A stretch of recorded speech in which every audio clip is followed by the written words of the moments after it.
Alrighty then, good morning everybody, and welcome to another exciting session of Essential Oils with Laura and Len.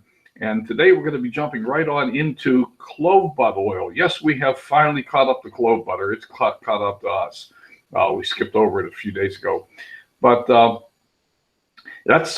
we have some lessons today in overcoming obstacles. And I'm going to encourage everybody to go see Laura's video this morning because it's a lot of fun. Laura's been having a really fun day in the cold and in the snowy world of Michigan out there. You want to say good morning, Laura, to the folks?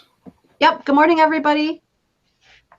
All right. Thanks for coming, everybody. We got Cynthia and Deborah and Doug, and in typical fashion, whoa, we have Doug. Bye, Doug. Oh, wait, no, there he is. He's back. Hey, Chris. Chris, good morning, Chris. Good morning. All right, let's jump right in. Let's rock and roll. Today we're covering clove bud, which, as I said, if we had taken the oils in sequence, we would have covered it several days ago, but we had a little glitch with clove bud. So here we go. I'm going to share the screen. See if I can do this right. Share. Here we are. I'm going to present to everyone. I don't know what happens if you don't present to everyone. If you're not presenting to everyone, are you presenting to no one? I actually don't know the answer to that. So anyhow, here we are. Can you see the slides? We can see the slides. I'm blowing them up. Here I go. Okay. I just blew them up. Picture. That's a great picture, Len. Thanks for doing that. You're welcome. I like that. Len is very creative, everybody. If you haven't already figured that out, he is. Thank you. Thank you. All right, let's create today's presentation. So let's get my mouse to work. So let me hide this, and we're going to do clove bud this morning, like I said. And if you want to try to pronounce that, be my guest. Why do we even care about the scientific name of what it is? Well, the reason I care is because when I go into the literature and start researching these things, I want to make sure that I'm really researching the right thing. So the tree itself originates from the something or other family, and the cloves themselves actually consist of the tree's aromatic dried flower buds. And I think we all know what cloves look like, clove buds. Yes, these are the cloves you put in your ham. So while the buds, leaves, and twigs of the clove tree have been used for spice, remedy, and aroma, it is the clove bud specifically that is distilled into the oil. The rest of the tree doesn't make very good oil, but the clove buds do. So they make a really interesting essential oil. Well, a little bit of history. The ancient Egyptians, Greeks, and Romans all used cloves, and the courtiers in second century China freshened their breath with cloves before seeking an audience with the emperor. So this USDA certified clove bud oil, botanical name Syzygium aromaticum. Method of extraction, steam distilled. The parts used are the buds. And where do they come from? Well, they come from Sri Lanka and Madagascar, the islands out there. And cultivation method is they are USDA certified organic.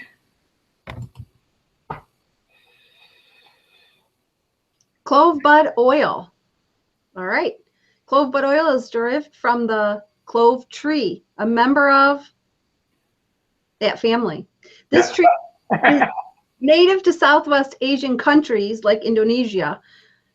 From the evergreen, you can derive 3 parts of clove essential oils from the clove bud oil, clove leaf oil, and the clove stem oil. Out of the 3, the clove bud essential oil is the most popular in aromatherapy. Oil produced from the leaves and stems have longer chemical compositions and can easily cause skin irritations, which make them unfit for aromatherapy. Okay, so make sure you realize that clove bud essential oil is the most popular. So during the time of ancient Greeks and Romans, this plant oil was used to relieve toothaches, combat bad breath, and its presence was also found in Chinese and that country medicine with the same purpose. It's actually not a country, and And oh, it's I probably let me go. Yeah, let me. I'll help you out here. My apologies because I put the definition several places, but I missed it here. It's an ancient form of medicine that developed in India. It's one of the oldest systems of medicine known to mankind. ah, okay. Thank you for clarification. So today, the clove bud oil is known for its benefits to oral health. And the essential oil, which has been approved as a dental anesthetic and as a mouthwash and gargle, can help relieve toothaches as well as help fight mouth and throat infections. It is also added to pharmaceutical and dental products. Oh, I never noticed that, but I guess that would be a great idea. Yeah, it's a really nice little oil. Anyway, And Cynthia says she's used it to release toothaches for years. who has? Cynthia. Cool, awesome, awesome. Well, that's good to know. It really works. So here's some of the published uses of clove bud: aches, bone, joint, muscle, nerve, tooth, age-related memory and memorization problems. I'm going to have to try to remember to use some of that. Apathy towards sex, that hasn't been a problem yet. Breathing problems, cell production, congestion, colds, discomfort during and after labor, fungus, fussiness in babies. Interesting. Infections, foot, nail, toe, etc. Insects, bugs, libido support, memory, nausea. Um, Once again, the English language mystifies me. If I improve nausea, do I make myself more sick? Never mind. All right. Well, it also helps improve respiratory, bronchial support, sex drive, skin conditions like blemishes and oilness, swelling, and uterine and thyroid support. Uterine. Nice. Okay. So some precautions. Clove oil is likely unsafe to take by mouth for children. It can cause severe side effects such as seizures, liver damage, and fluid imbalances. Once again, for our purposes, we do not recommend any oil be ingested unless under the care and supervision of a medical professional. And yes, I am repeating myself. Yes, every presentation we have has this warning in it because each one of these little videos presentations is a standalone. And I want people, no matter which one they're looking at, to be warned. Don't drink the stuff unless you're under the supervision of a trained medical professional, which ain't us.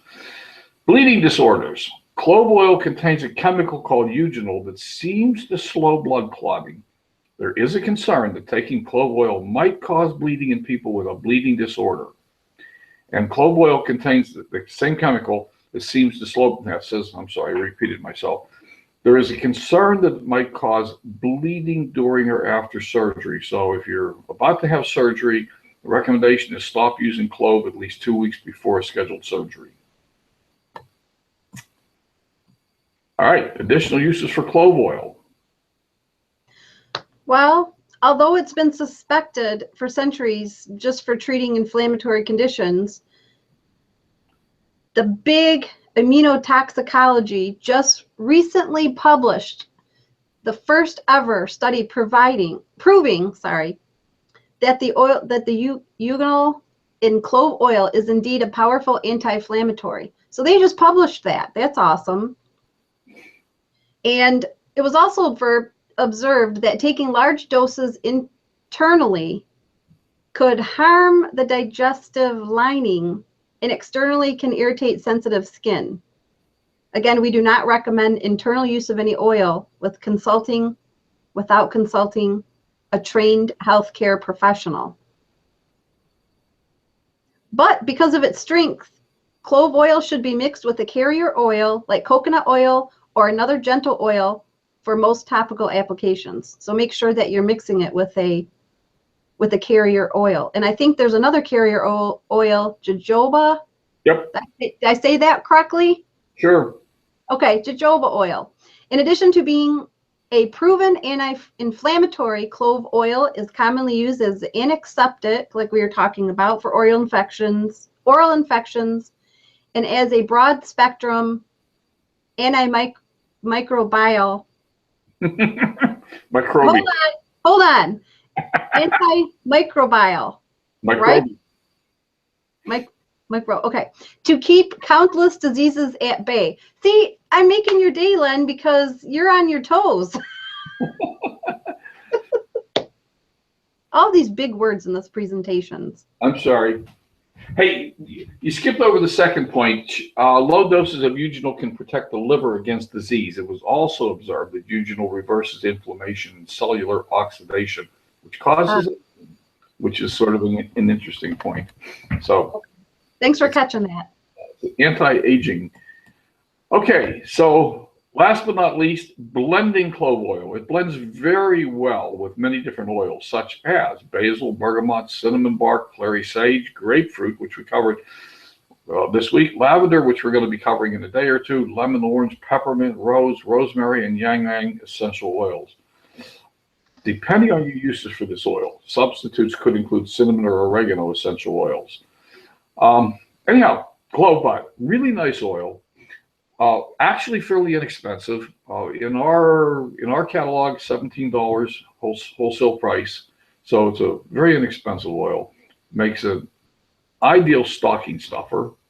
And once again, for people that are looking for last minute gift ideas, a nice essential oil, well, that could be a nice little gift for somebody, or a stuffer in somebody's stocking. And who do we have here today?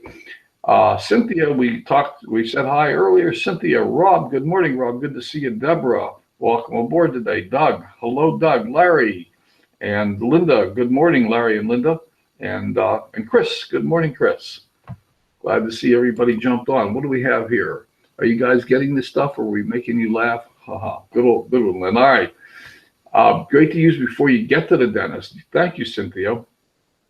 Thank you, Cynthia. Yeah, good stuff. I'm going to go buy myself some of this. I've actually never tried it. So that's it for today, folks. What did we put up for tomorrow, Cynthia? Laura, I don't remember. Yeah, go ahead. Ask Cynthia. She might know. Yeah. So I was reading Cynthia's comments. Pardon? Holy basil for tomorrow. Holy basil. Yeah. Hey, that is a really interesting oil too. So you want to join us tomorrow for holy basil. Make sure you join us today for lunch with Len. We're going to continue on into the creating a vision planning process for next year. What do you want to accomplish? How are you going to get there? And make sure you remember that Laura does the corporate webinar at 6 o'clock tonight, 6 o'clock Pacific time. 9 o'clock Eastern. 9 o'clock Eastern. And we'll also see you at 5 o'clock for Digging for Gold. So busy day, lots of things to do. I hope you can make some or all of them. If you can only make one more thing today, make sure you jump on Laura's webinar at 6 o'clock, 9 o'clock Eastern. And that's six. Do I got it right, Laura? That one is sixfigureslive.com. Is that right? No, let me double check that. No, I'm sorry. That's Go Green. It's Go Green Get Paid. Go Green Get Paid. Yes. GoGreenGetPaid.com live. Sorry about that. Corporate webinar is GoGreenGetPaid.com live. So make sure you jump on at 6 o'clock. It's about a half hour, so it's not a long webinar with lots of incredible information. Yeah, I'm learning new stuff. I'm learning a lot of new stuff going through the presentation. So if you haven't seen one in a while, it's actually different from the regular Shift Up one. So that's quite different, yeah. Yeah, it's nice. Yeah. All right, everybody. Any questions, comments, criticisms, suggestions, accolades? Otherwise, we'll see you all tomorrow or later today. Bye, everybody. Bye for now.